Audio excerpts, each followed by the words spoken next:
Hola a todas, hola a todos, bienvenidos a nuestro podcast Conversar con Simpatía, Ciencia y Reflexión para la Transformación. Alejandro Millán es quien les habla, cofundador de la consultora Simpatía, y me acompaña hoy Angélica Zuil. ¿Cómo estás, Angélica? Muy bien, muy contenta porque este es mi tema favorito, así es que contenta de poder hoy día conversar con Simpatía sobre algo que nos apasiona.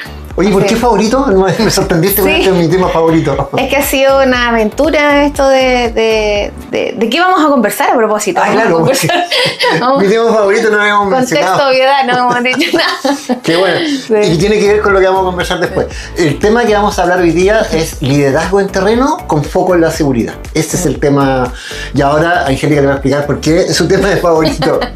Claro, porque ha sido la etapa de más aprendizaje que yo he tenido, sobre todo yendo a faena, estando en terreno con la gente, donde he ido descubriendo y también aplicando todo lo que fuimos aprendiendo con el doctor Humberto de esto de cómo las culturas se transforman. Entonces verlo tan palpado, tan claro en las conversaciones y qué es lo que significan que una cultura sea una red de conversaciones. Y verlo cómo se plasma cuando tú haces un diseño organizacional y trabajas un liderazgo en terreno súper direccionado, con gente capacitada y con gente que conversa de otra manera, y cómo la cultura empieza a transformarse, tal cual lo decía el doctor, es maravilloso. Y a mí me fascina porque es como lo que más hemos hecho en estos últimos años y tenemos harto carrete ahí. Entonces, sí. Algo de lo que también me siento segura y tranquila de poder compartir. Oye, y me contagiaste entusiasmo porque me dan ganas también de compartir algo. Que de todos los programas que hacemos, no siempre tenemos la oportunidad de ver en terreno el aprendizaje de las personas. Y algo que a mí me llama mucho la atención es que nosotros, para estos liderazgos en terreno, acompañamos a los líderes y los vemos conversar y después les damos retroalimentación. Y algo que me gusta mucho es cuando volvemos del terreno y estamos instalados en una sala y la gente nos mira así con los ojos abiertos. Ya, cuéntame cómo lo hice, qué es lo que me falta. Y es muy bonito porque efectivamente las personas, yo diría que hay algo bien importante, y yo diría que la gran mayoría tienen muchas ganas de hacerlo bien. Tienen como esa responsabilidad ética de la que hablamos en algunos talleres de hacerlo bien. Así que me adhiero contigo, que también es uno de mis temas favoritos. Bueno, ¿y por qué nos interesa y nos apasiona tanto el liderazgo en terreno? Porque yo siento que en el fondo primero es entender cuál es el papel del liderazgo en terreno en una cultura, y sobre todo en salud y seguridad. Claro, y eso lo hemos conversado en algunos de los podcasts anteriores. Creo que hace 2 podcasts conversamos de eso. Pero tiene que ver con que las organizaciones en general tienen procedimientos, tienen cosas escritas, tienen el cómo se debe hacer, que es toda la documentación que yo tengo. Ahora, el tema es cómo tengo certeza que eso que yo escribí en un papel se está plasmando en terreno y además se está comprendiendo en terreno. Eso es importante. Y acá lo que hemos detectado es que las conversaciones de liderazgo, el liderazgo en terreno, lo que logra, uno de sus elementos más importantes, es que justamente eso que escribí se esté plasmando en terreno. Y entonces el rol que tiene el líder es súper vinculante, es fundamental, porque de lo que está haciendo puede lograr, puede asegurar que eso se dé, o puede que simplemente no lo vea. Así que es bastante importante. También para mí el rol de ejercer liderazgo en terreno tiene relación con una dinámica relacional de transformación. Porque en cada interacción, en cada encuentro que tienen las personas, por ejemplo, si es una empresa mandante con un equipo de empresas colaboradoras, empresas contratistas, lo que pasa en ese encuentro va modulando ciertas conductas que se traducen en valores o antivalores. Entonces no es inocente la forma en que yo ejerzo este liderazgo para generar aprendizaje, para modular y corregir comportamientos también, y para empoderar a la gente para que sea autónoma, para que aprenda a ejercer una responsabilidad de adultos en un lugar de trabajo. Porque esto no se trata de a veces, como yo siento que miran mal el tema del liderazgo, donde es como que fuese una relación materno-paterna infantil, ¿ya? Es como que el líder está acá y los trabajadores acá. No, acá son relaciones entre adultos de mutuo respeto, donde yo lo que hago es movilizar a un equipo para que progrese en materias de seguridad, para que cuide su vida y para que sepa hacerlo, no solamente cuando yo lo esté mirando, sino que en cualquier momento. Y eso es el desarrollo de la autonomía y es lo que le da la madurez y el sustento a una cultura de salud y seguridad. Es decir, no solamente tú vas a terreno a ver desviaciones, sino que hoy día también ese cambio de paradigma tiene relación con ir a encontrar capacidades que a mí me permitan estar con la tranquilidad después haciendo mi gestión, porque sé que la gente en terreno ya cuenta con esas capacidades para cuidarse y para cuidar a otros, cumpliendo las normas, implementando adecuadamente los controles críticos, los que salvan vidas, para poder trabajar bien. Y en ese contexto podemos decir que, aparte de lo que tú has contado, que estas conversaciones de liderazgo en terreno no son ni fiscalizaciones, ni son auditoría, ni están enfocadas en encontrar brechas. Ahora, ¿la organización va a dejar de ser auditoría por esto? No estamos diciendo eso. Solo estamos diciendo que en este contexto, en estas conversaciones de liderazgo, el propósito va a ser otro. Ahora, cuando tú me estabas narrando lo que se hacía, este encuentro, esta transformación, cómo yo lo que voy a hacer a terreno, algo pasa, ¿tú estás refiriendo a que yo dejo una huella en terreno? ¿Será eso lo que me quieres decir? Exactamente, te quería decir eso. Es decir, que en cada encuentro nosotros tocamos al otro, dejamos una impronta, una huella, y esa huella es la que también va dejando cierta historia, cierta experiencia conductual, relacional, ¿ya? O de creencias en las personas con las quienes trabajamos. Entonces esa huella no es inocente. Esa huella, cuando hablamos de huella, es esto que yo sin tocarte, ¿ya? Estoy igual modificando tu hechura biológica. Uh-huh. Y eso parecería que en una conversación nosotros no lo vemos porque son ondas sonoras, ¿cierto? Y hay muchos sensores alrededor de una conversación que están pasando, no solamente lo auditivo, pero en el fondo lo que estamos haciendo, estamos tocando al otro en su forma, ¿ya? Por eso nos transformamos cuando nosotros interaccionamos unos con otros. Es lo que decía el doctor Maturana cuando hablaba de transformarse en la convivencia. Uh-huh. Y que, como tú lo mencionaste delante, siempre va a ocurrir. Lo interesante es que aquí haya una intencionalidad, y aquí nos metemos ya un poco en lo que vamos a contar después de la huella, pero tiene que haber una intencionalidad de para dónde yo quiero que ocurra esa transformación.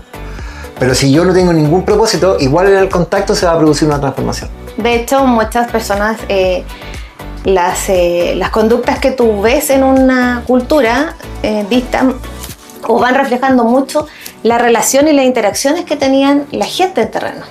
Porque ahí se configuran las creencias, los buenos o malos hábitos, ¿ya? Los valores y la disciplina operacional. Entonces hay muchas cosas que hacemos que van pasando en esta transformación. Y esta transformación ocurre en este encuentro de liderazgo.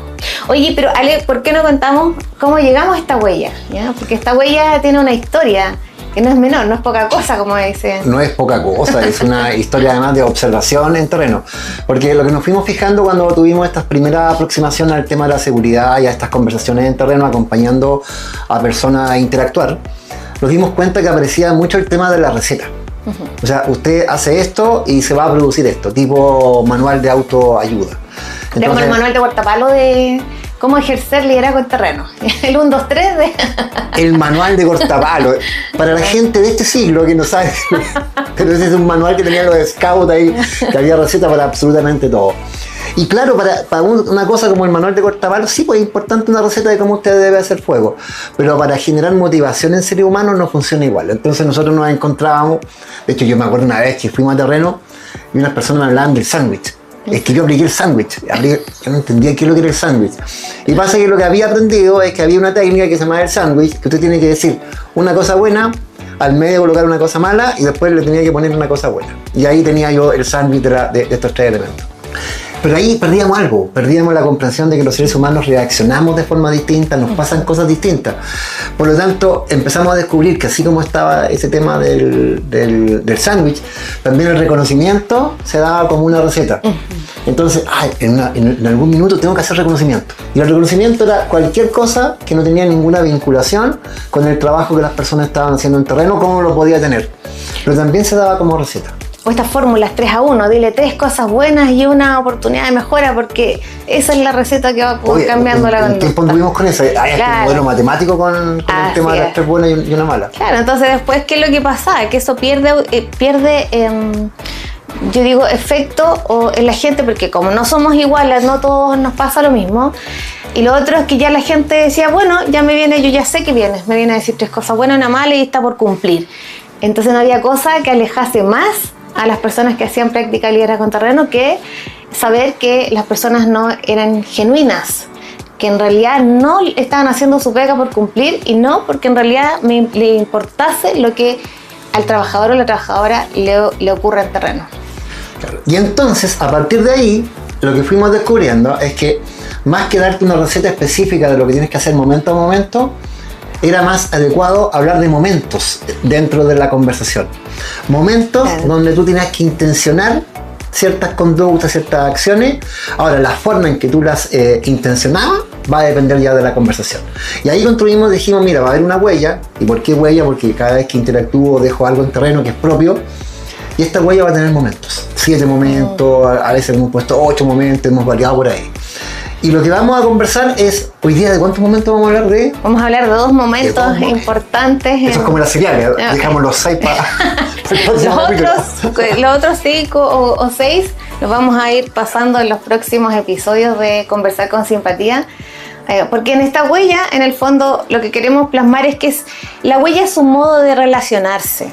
¿Ya? No es una técnica específica, sino que es un modo de cómo yo me relaciono contigo, cómo yo converso, cómo yo te escucho, cómo yo observo y me observo, cómo yo también voy con cierta psiquis, porque puedo ir a cazar, ¿cómo se llama? Como el Paco y el ladrón, así como detrás de los hallazgos, con ganas de cazar o de castigar a alguien, o puedo también ir con curiosidad, ir a preguntar y a sorprenderme para ver qué nuevo descubro para poder cuidar a la organización.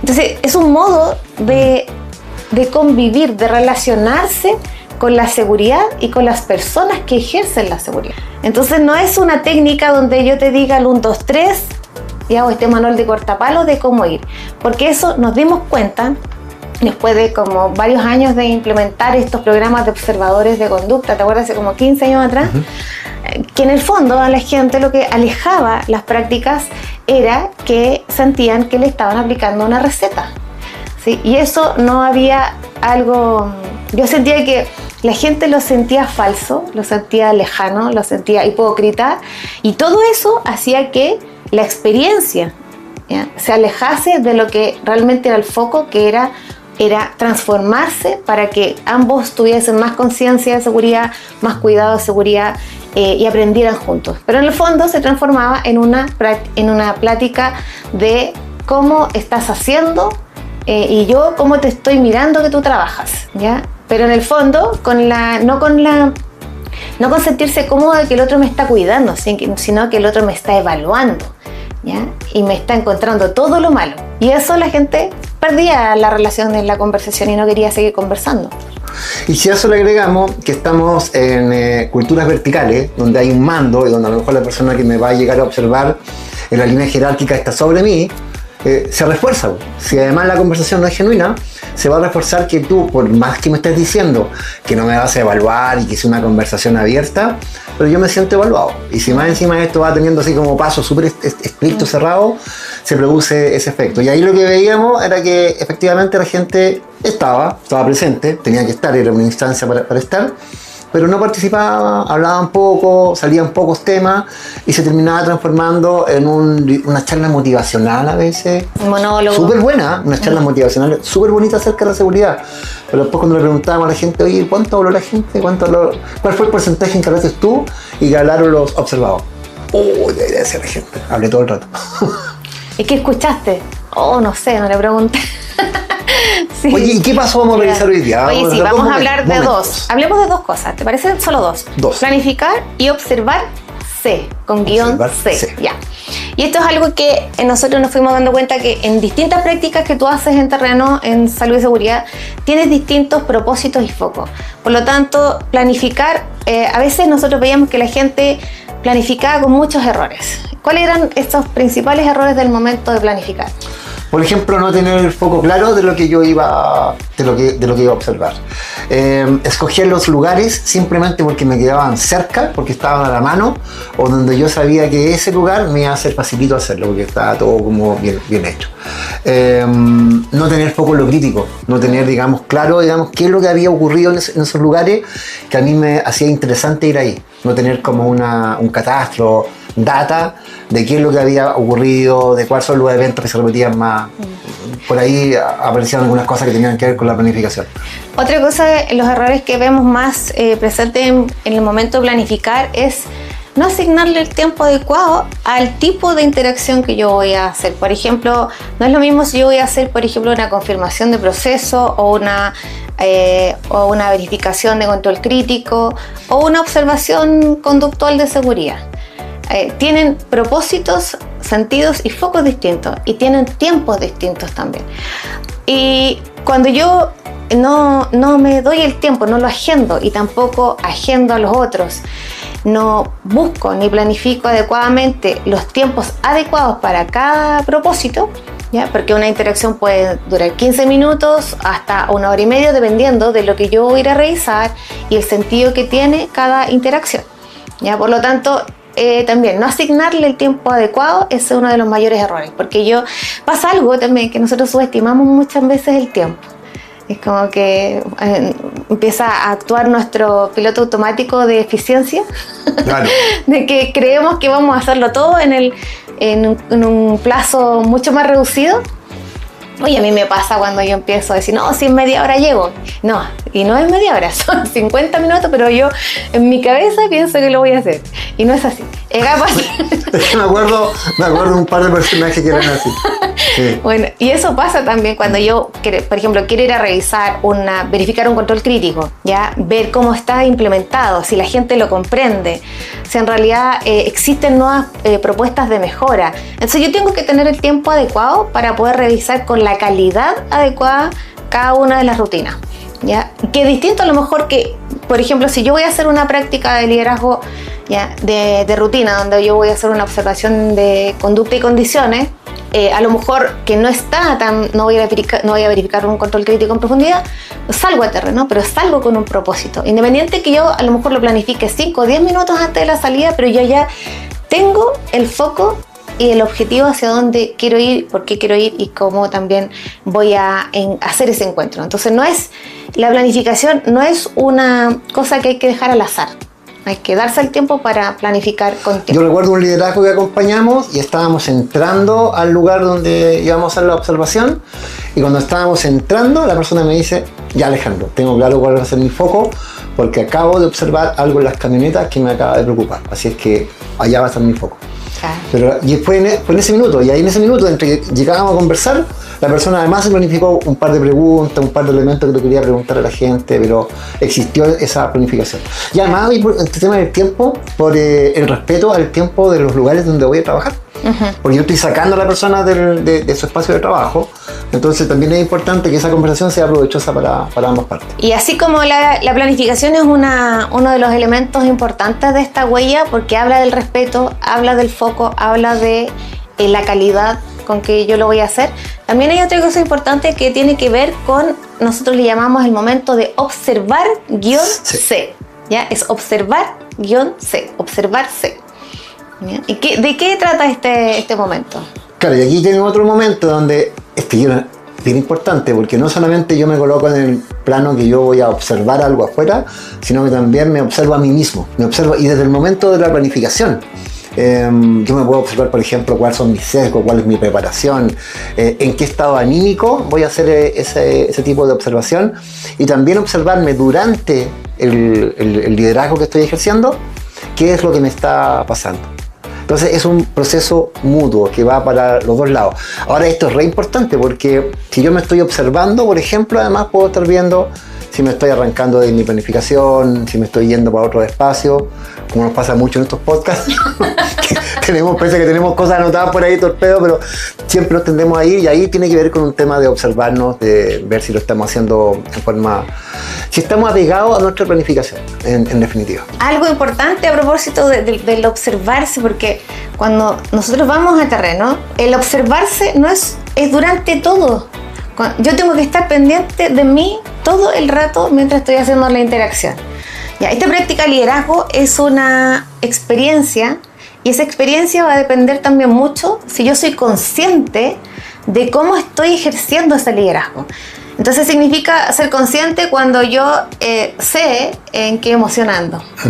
¿sí? Porque, por ejemplo, nosotros nos hemos dado cuenta que a veces yendo a terreno, las personas están como con muy problemadas en la oficina, ¿sí? Y toman el casco y salen como pensando en el problema, ¿sí? Y cuando llegan a terreno, empieza a operar la doble presencia, el que no te escucho porque no estoy presente, porque estoy en cualquier otro lado menos contigo, el que estoy más pendiente del teléfono porque no te estoy escuchando, porque mi emoción en ese momento está en otro lado. O quiero estar solucionando otra cosa. Entonces, el observarse es no solamente al inicio, sino que de inicio a fin de la práctica de liderazgo en terreno. Y esto es re importante porque afecta a la conversación. Claro. Mira, lo que pasó ahora, tú, por ejemplo, ahora tú quisiste decir algo. Yo lo podía medir como una interrupción y me cambia la emoción. Me molesté, me interrumpí. Yo estaba así como un avión en mi discurso y Angélica me interrumpió y me molesto. Si yo no soy consciente de esa molestia que se me produce en el minuto, puede afectar todo el resto de la conversación. Pero me estoy observando, estoy viendo que algo me pasó y trato de encauzarme para seguir en el propósito de este podcast. Bueno, y ahora vamos al tema de observar cuando llego al lugar. Y claramente, como ya hablábamos delante de la planificación, claro, yo voy con un foco en la planificación, pero además debo estar dispuesto a observar todas las señales que me pueden llegar con todos mis sentidos de lo que puede estar ocurriendo. Qué sé yo, voy con un foco preciso y me doy cuenta que las señaléticas, por ejemplo, no están claras. No están claras, están desteñidas hace mucho tiempo, el polvo las ensució, no se distinguen claramente los lugares por donde debo caminar. Y de todo eso me voy dando cuenta. Si yo voy simplemente como caballo feria, así como... Caballo feria, ¿no es cierto? Con esa cosa que me colocan los ojos, probablemente me voy a perder de situaciones que tienen que ver con el foco también. Claro. Absolutamente. Yo me acuerdo de una conversación donde la persona, una de las cosas que le llamó la atención fue las camionetas con mucho material arrumbado, y eso le preocupó porque los extintores, él sabía que estaban en la parte trasera de los extintores, pero eso lo observó porque fue capaz de, cuando iba entrando, ir mirando también hacia los costados. Otra cosa que nos permite mirar el ambiente, es decir, esta observación multisensorial, tiene relación con que yo estoy mapeando más allá de la tarea. ¿Ya? Puede que yo esté mirando la tarea puntual, por ejemplo, de cómo yo estoy haciendo cambiando los polines, ¿sí? Pero en el fondo yo estoy mirando eso, pero también estoy mirando las dinámicas relacionales del equipo, ¿ya? Estoy también pendiente de la conversación mientras converso durante todos los otros momentos del espacio emocional, ¿sí? De cómo está el bienestar de los trabajadores y trabajadoras. Estoy también pendiente de observar las condiciones físicas, atmosféricas y relacionales, como que estoy mirando al sistema completito. ¿Ya? Entonces, esta capacidad de observar con esta conciencia, con este nivel de conciencia y no perdiendo el foco en lo crítico, también hace que yo esté con mis perspectivas para poder detectar más cosas que simplemente lo aparente. Y eso ha entregado mucho valor, porque cuando vamos con este nivel de conciencia y amplitud de mirada más sistémica, en el fondo se detectan también muchas mejores oportunidades y se hace que los trabajadores conversen ellos mismos, empiecen a involucrar y a generar nuevas soluciones. Pero mira, ya me estoy adelantando para los próximos momentos. Te adelantaste algunos momentos, exactamente. Mira, por ahora queremos dejarlos invitados a que sigan escuchando nuestro podcast Conversar con Simpatía, y porque queremos seguir compartiendo en los próximos 2 capítulos, vamos a ir compartiendo el proceso completo de esta huella de práctica de liderazgo en terreno con foco en la salud y la seguridad, ¿sí? Así que nos quedamos ahora con el propósito de la huella, ¿cierto? La planificación adecuada y el observar _C. ¿Te Exactamente. parece? Me parece absolutamente. Bueno, vamos a seguir nosotros observándonos. Eso, no trataba ni se nos cambió algo.